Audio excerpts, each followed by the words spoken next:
There is a silence that hangs over the graveyard of potential. It is not the quiet of peace.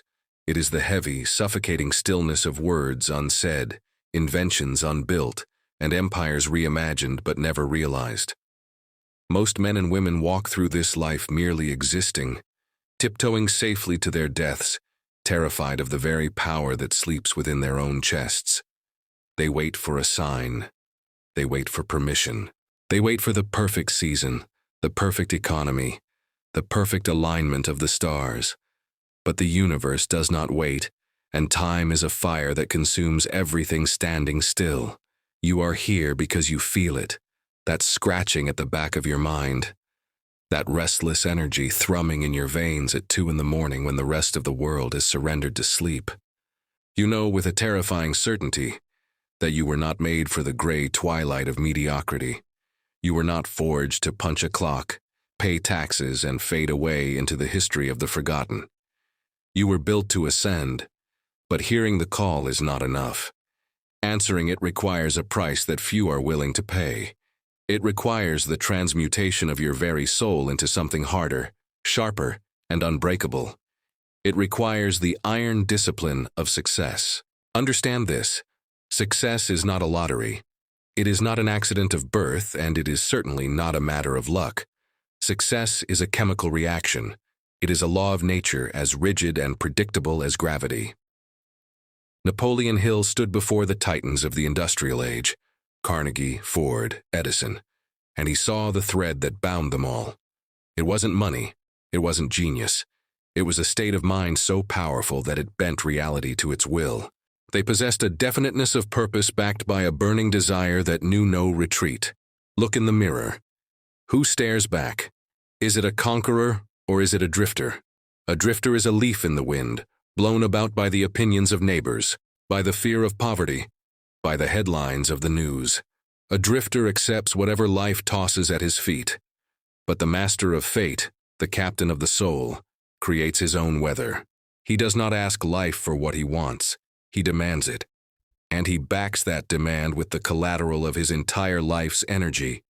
This is where the separation begins.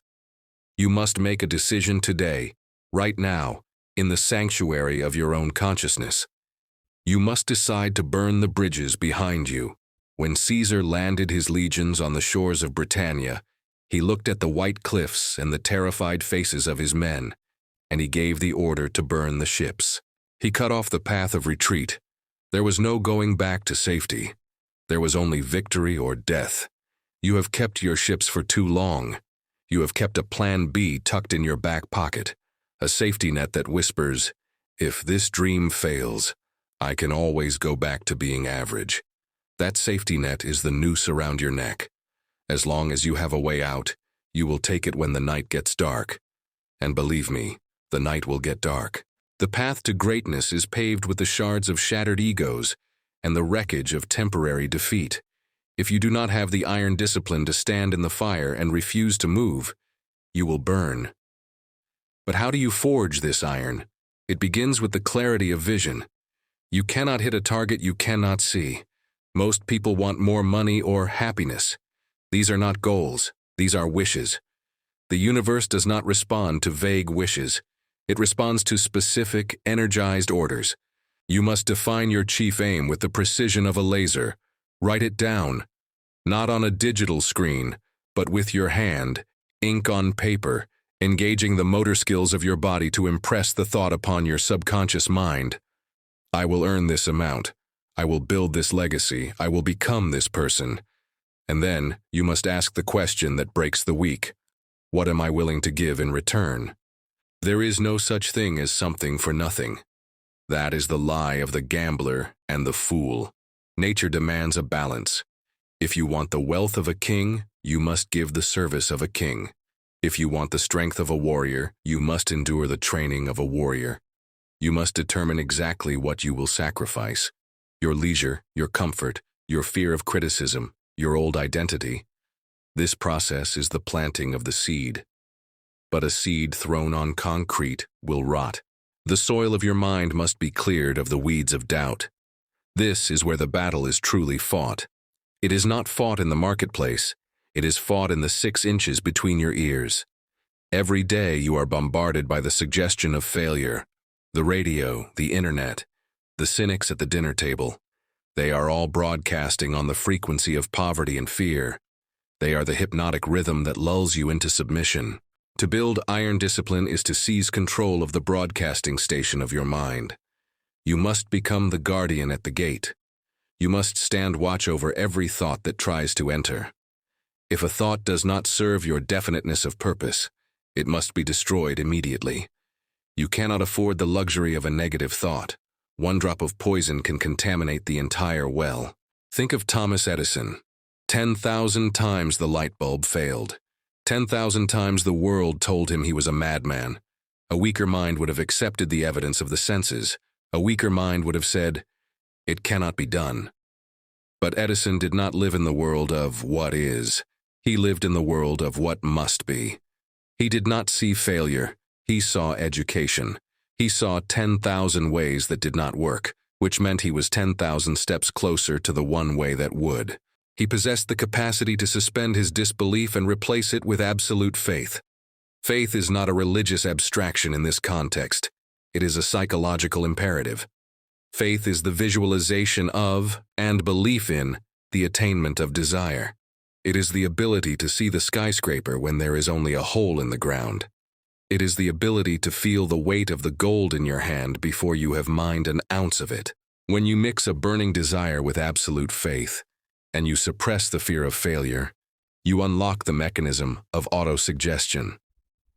You begin to reprogram the subconscious mind, that sleeping giant that runs your life. Your subconscious does not know the difference between a real event and a vividly imagined one. If you feed it fear, it will manifest disaster. If you feed it triumph, it will move heaven and earth to bring you the opportunities you need. But it requires repetition. It requires the relentless pounding of the hammer on the anvil. You must tell yourself who you are until you become it. You must walk like it, talk like it, and breathe like it until the mask becomes the face. But even the strongest mind cannot stand alone forever. The lone wolf can survive, but the pack conquers. You must understand that your brain is a transmitter and a receiver of thought energy. And this brings us to the greatest secret of power ever discovered. It is the mastermind principle. It is the realization that no mind is complete by itself. When 2 or more minds coordinate in a spirit of absolute harmony, working toward a definite objective, they create a third, invisible, intangible force that may be likened to a third mind. This is the psychic phase of success. It is the secret weapon of every empire builder who has ever walked the earth. Think of a battery. A single battery has a limited amount of energy. It can light a small bulb for a short time, but link a dozen batteries together and you increase the voltage, the power, and the capacity to do work. Your brain is a battery. When you connect it with other high-frequency minds that vibrate with optimism, ambition, and relentless drive, you are no longer operating on your own limited voltage. You are tapping into a universal storehouse of energy. You become a conduit for genius. Henry Ford was not a man of great schooling. He was once sued by a newspaper that called him ignorant. In the courtroom, the opposing lawyer tried to humiliate him, asking him questions about history and philosophy, trying to prove he had no education. Ford finally grew tired of the game. He pointed a finger at the lawyer and said, "Let me remind you that I have a row of electric push buttons on my desk, and by pushing the right button, I can summon to my aid men who can answer any question I desire to ask concerning the business to which I am devoting most of my efforts. Now, will you kindly tell me why I should clutter up my mind with general knowledge for the purpose of being able to answer questions when I have men around me who can supply any knowledge I require?" The courtroom fell silent. That was not the answer of an ignorant man. That was the answer of an educated man. An educated man is not one who has memorized the encyclopedia. It is one who knows where to get knowledge when he needs it, and how to organize that knowledge into a definite plan of action.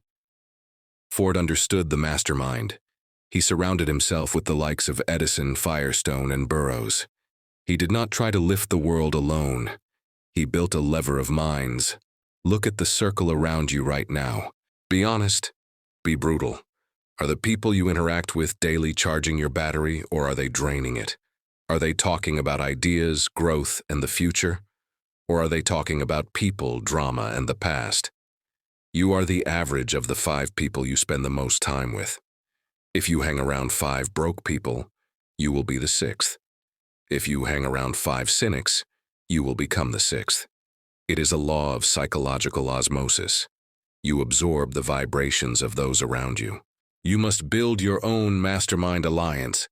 It does not need to be a formal board of directors. It can be a partnership with a spouse, a pact with a business partner, or a bond with a mentor. But the condition is harmony. There can be no friction, no envy, no jealousy. Every member must be aligned toward the definiteness of purpose. When this alignment happens, ideas will flash into your mind that you did not generate. Solutions will appear for problems that seemed impossible. You are tuning into a higher frequency, but energy without structure is chaos. A mastermind generates the power, but you must build the engine to harness it. This brings us to organized planning. You are the architect of your destiny, but an architect who refuses to draw blueprints is just a dreamer staring at a vacant lot. You need a plan, not a vague intention, but a concrete step-by-step map of how you will bridge the gap between where you are and where you are going. You must crystallize your desire into action. Write out the plan. If the first plan fails, and it likely will, replace it with a new plan. If that one fails, replace it again. This is the stumbling block where the weak are separated from the strong. The average person tries a plan, meets with temporary defeat, and quits. They mistake temporary defeat for total failure. They are not the same thing. Defeat is a signal. It is the universe telling you, this plan is not sound. Change the plan, but do not change the goal. When the Great Depression hit, it crushed millions. But it did not crush those who understood that money is merely an idea. The tangible assets disappeared, but the intangible assets, the capacity to think, to plan, to organize, remained.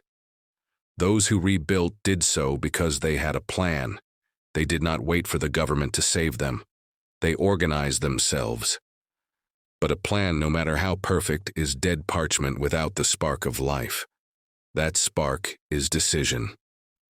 Analyze the lives of over 25,000 men and women who experienced failure, and you will find that lack of decision was near the head of the list of the 30 major causes of failure. Procrastination is the twin sister of fear. It is the habit of waiting. Waiting for the right time. Waiting for inspiration. The successful make decisions quickly and change them slowly, if ever. The failure makes decisions very slowly and changes them quickly and often. Why? Because the failure is easily influenced by the opinions of others. They let the newspapers, the gossip, and the doubts of their neighbors do their thinking for them. To have a mastermind is to seek counsel, yes, but the final decision must be yours. It must be born of your own conviction. When you reach a fork in the road, choose. Even a wrong decision is better than no decision, for a wrong decision creates movement, and movement creates feedback, and feedback allows for correction. Stagnation is death. You must become a person of action. The world bestows its greatest prizes not on those who merely know, but on those who do.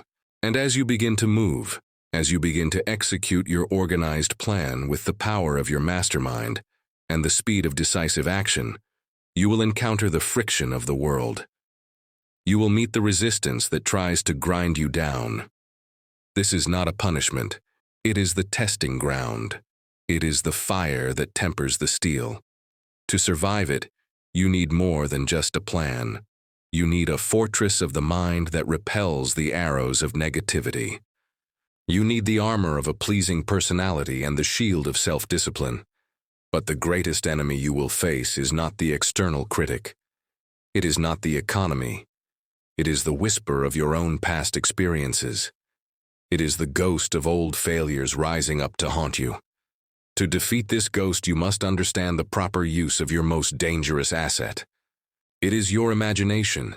It is the workshop of the soul, the laboratory where the invisible is forged into the visible. But understand this: imagination is a double-edged blade. In the hands of a master, it is the tool that carved the statues of Michelangelo and conceived the symphonies of Beethoven. But in the hands of the fearful, imagination becomes the architect of nightmares. What is worry? Worry is nothing more than sustained, negative imagination. It is the misuse of your God-given creative power to visualize exactly what you do not want. You replay the scenes of your potential failure with high-definition clarity, emotionalizing them, feeding them to your subconscious until they become a self-fulfilling prophecy. You must seize control of this workshop. You must realize that your mind cannot hold two conflicting thoughts at the same time. It is impossible to be in a state of faith and a state of fear simultaneously. One must dominate. One must eventually drive the other out. The ghosts of your past failures only have power because you keep inviting them back into the room. You keep offering them a seat at the table of your consciousness. You must starve them. You starve a negative thought by withdrawing your attention from it and placing that focus with laser-like intensity on the solution. This is the law of autosuggestion in action. It is the medium for influencing the subconscious mind. Your subconscious is the great chemical laboratory. It takes the thoughts you mix with emotion and translates them into their physical equivalent. It does not judge. It does not argue. It is a faithful servant. If you feed it the thought of poverty, it will faithfully produce poverty. If you feed it the thought of abundance, it will faithfully produce abundance. Most people are operating their minds on autopilot, allowing the stray debris of the world to settle into their subconscious. They are gardening by neglect. And when you neglect a garden, you do not get an empty plot of dirt. You get weeds. Weeds require no effort. They require no planning.